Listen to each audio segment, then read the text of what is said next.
It was supposed to be a fun day. My girlfriend Emily and I had been planning this trip for months. We were so excited to finally visit the happiest place on earth. We got there early, around 9 a.m., and the park was already buzzing with people. We spent the morning riding all the big attractions: Space Mountain, Pirates of the Caribbean, and Splash Mountain. We were having a blast. Around lunchtime, we decided to grab a bite at one of the restaurants near Main Street. The place was packed, but we managed to find a small table outside. While we were eating, I noticed a guy sitting alone at a nearby table.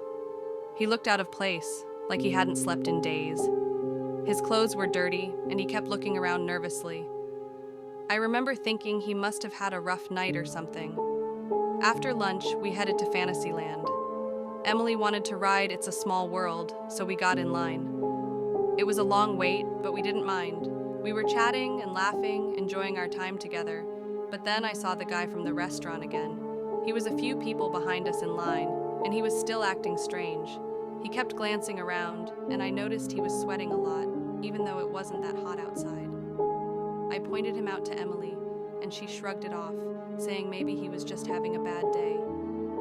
But I couldn't shake the feeling that something was off. We finally got on the ride, and I tried to forget about him. The ride was as cheesy as I remembered from when I was a kid, and Emily was loving it. By the time we got off, I had almost forgotten about the weird guy. Later in the afternoon, we decided to take a break and sit by the fountain near Sleeping Beauty's castle. We were talking about what to do next when I saw him again. This time, he was standing near one of the food carts, watching us. I started to feel really uneasy, but I didn't want to ruin Emily's day, so I didn't say anything. As the sun started to set, we headed to Frontierland to ride Big Thunder Mountain.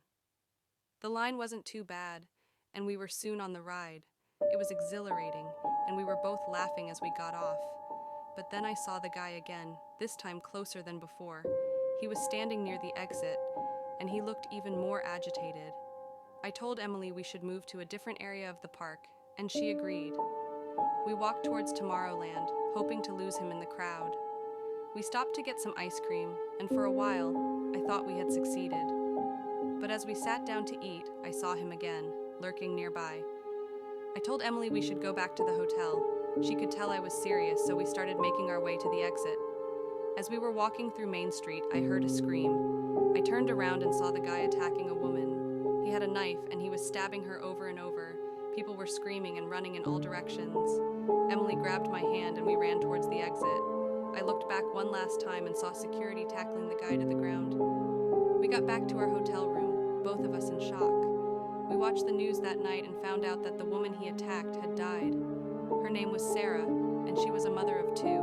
The police arrested the guy, and it turned out he was her neighbor. He had gone crazy because of drugs and followed her to Disneyland, planning to kill her. The whole experience left me shaken. I couldn't stop thinking about how close we were to that maniac, and how easily it could have been us. Emily and I broke up a few months later, partly because I just couldn't get over what happened that day. I haven't been back to Disneyland since, and I don't think I ever will. Stay safe out there, everyone. You never know what kind of people you might run into, even in the happiest place on earth.